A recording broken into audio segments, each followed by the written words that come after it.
Good evening. Just a quick check in. Maybe this will be quick. With the still struggling with something with the weather. I don't know, but I go for a walk in the rain today, and ran around once and walked around once. So that was good. And um, I think Benjamin will be coming tomorrow.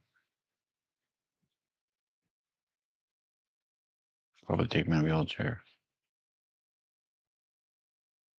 It's work out pretty good. So oh,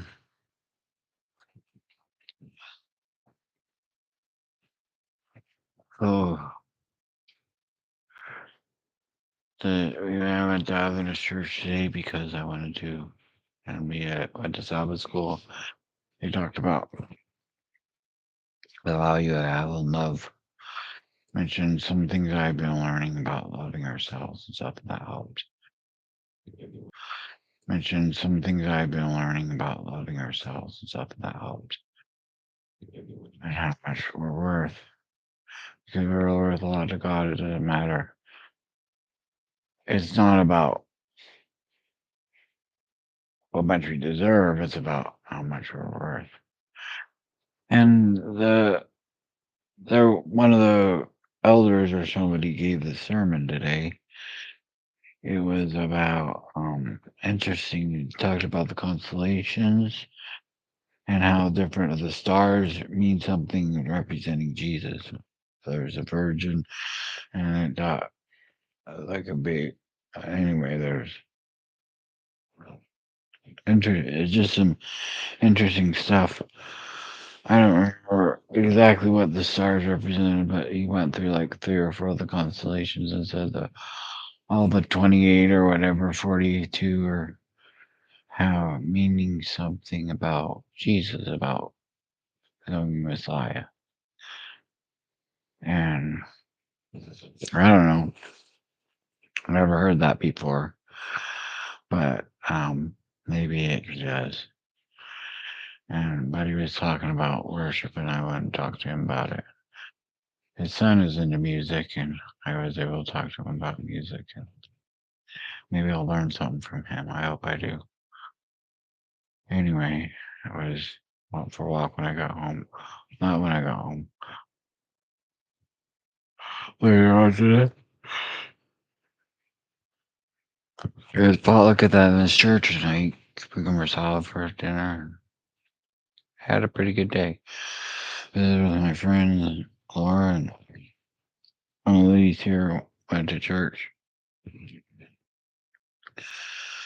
Went to church with them too. And I might take her to the Portland church too. To our church, Portland. So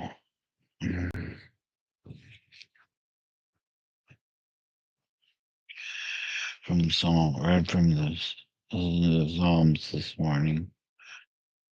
It's always encouraging, even when I forget to listen. And I've been praying for my niece's husband and my niece broke her neck, and and so it was a good day. This week, I think it's gonna be a busy week. On Wednesday, I have the social worker coming.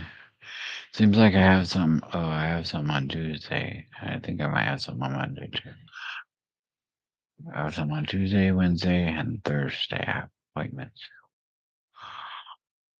So, anyway, I should have a joke for today, but I don't. So,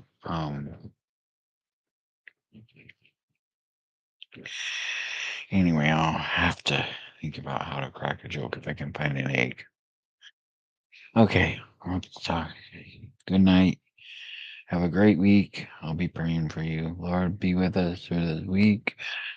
That you just touch us and touch our hearts and guide us and help us to be still and know that you're your God. Help us to trust in you. Well, that's what we need to learn from this week. We need to learn from twice. Because we need to trust God for. I need to. I think a lot. A lot, I think. And my mind's always going, and sometimes I just need to be quiet because I can solve any problem there is.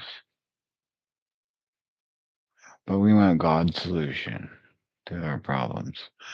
We want God's solution. I mean, I think everybody that might be listening would want God's solutions, right?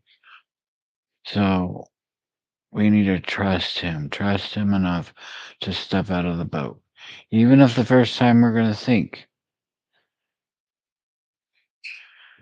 we got to think, we got to not be afraid of sinking. We need to step out of the boat and go to Jesus.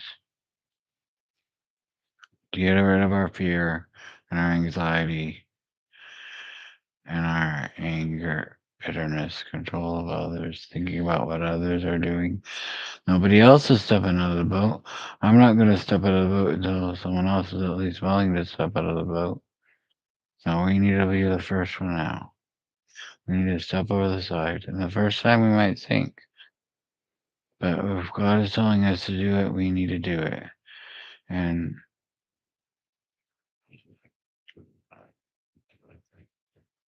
we need to be willing to step out and take a risk. Abraham did, Moses did, Jeremiah did, Isaiah did, Daniel did. The three, just three. And Mishael and Azariah did. And Jesus did. We need to do that too.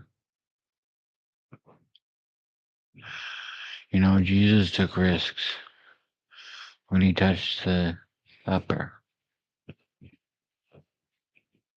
He took a risk. He took a risk because he had to believe God. Just like we have to believe God, he had to believe God. He didn't get all of how to do his ministry before he started. God didn't tell him everything to do. God showed him as he went. God showed him as he went along. That's what the Bible says. That's what Jesus said. It does say that. I should have probably found the verse, but if I have to, I'll say it next time if someone insists. He said, "Greater works than these shall he show me. He shall show me greater works. You may marvel." That's what it says. He's showing God Jesus. But Jesus, when God told Jesus to touch that leper, oh, you don't think God told him? He did. Jesus had his spirit was put on. His spirit was put on when he was baptized. And through his spirit, he told Jesus, just reach out and touch him. Jesus has God's spirit. And Jesus has given us God's spirit. So we can do what he did. I don't usually, sometimes I don't feel ready. But I want to listen and trust God. So that even if I fail, even if I do fail, even if I do, even if I fail, Jesus will be there to pick me up. And it's okay because the first time, we don't always succeed. We will fail. And Peter failed several times. But after, he was a leader in the church. He was the one that led us the day of Pentecost. And his shadow healed people. Now I didn't have anything to say. And it's 10 minutes and 28 seconds. And it's getting long. Anyway, I guess if you forgot, you gave up when I said I didn't have anything more to say. You didn't have what I had to say. So, good night. Thank you, Robert. Good night. Sorry, I'm blabbing. See, God bless you, everybody.